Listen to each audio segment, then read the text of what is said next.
Hello, bonjour à tous, c'est Pierre de Eldorado Imo. Tout d'abord, merci de nous suivre, de regarder cette vidéo et de suivre régulièrement les conseils qu'on peut vous donner sur la location saisonnière qui sont issus de notre expérience. Aujourd'hui, la newsletter, elle est exceptionnelle à deux titres. Le premier, comme vous pouvez voir, c'est que on va développer le format de la vidéo. Pourquoi? Parce que tout simplement, c'est un peu plus rapide à faire et on peut dire beaucoup plus de choses dans une vidéo que dans un article. Donc ça nous paraît intéressant et complémentaire des articles qu'on peut faire. Et puis après, deuxièmement, c'est l'actualité. L'actualité, elle est vraiment chaude depuis une bonne semaine. Donc on sait pas, je ne sais pas si vous avez suivi ça, mais désormais, dans le projet de loi de finances 2017, il a été acté et voté que l'économie collaborative subirait une nouvelle taxe. Donc en fait, la croyance globale, c'est que les gens qui louent leur appartement ou leur maison ne payent pas d'impôts. Bon, ça c'est complètement faux parce qu'ils sont assujettis au loyer comme n'importe qui, hein, vous le savez forcément. Mais bon, voilà, les croyances ont la vie dure et ceux qui ne payent pas d'impôts le crient un peu sur tous les toits et les gens croient que c'est tout le monde qui est dans ce cas-là. Bon, voilà, c'est comme ça.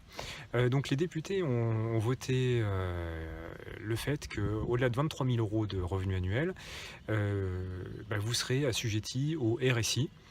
Donc c'est le régime social des indépendants, régime qui a extrêmement mauvaise presse, qui est jugé par les indépendants comme étant quasi confiscatoire et n'apportant que très très peu d'intérêt.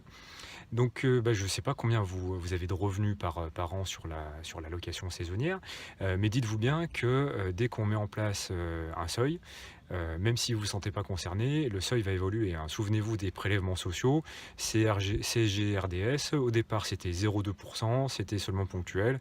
Bon, aujourd'hui c'est 15,5% et c'est valable pour tout le monde. Donc voilà, méfiance, méfiance, et il vaut mieux anticiper si vous n'êtes pas concerné et mettre en place les bonnes stratégies pour faire face à cette situation. Et si vous êtes concerné, je pense que vous serez intéressé par savoir comment faire pour faire face à cette situation et ne pas vous faire assommer par la fiscalité. Payer le juste impôt et pas payer énormément plus. Donc on publie cette vidéo une bonne semaine après le vote de cette disposition.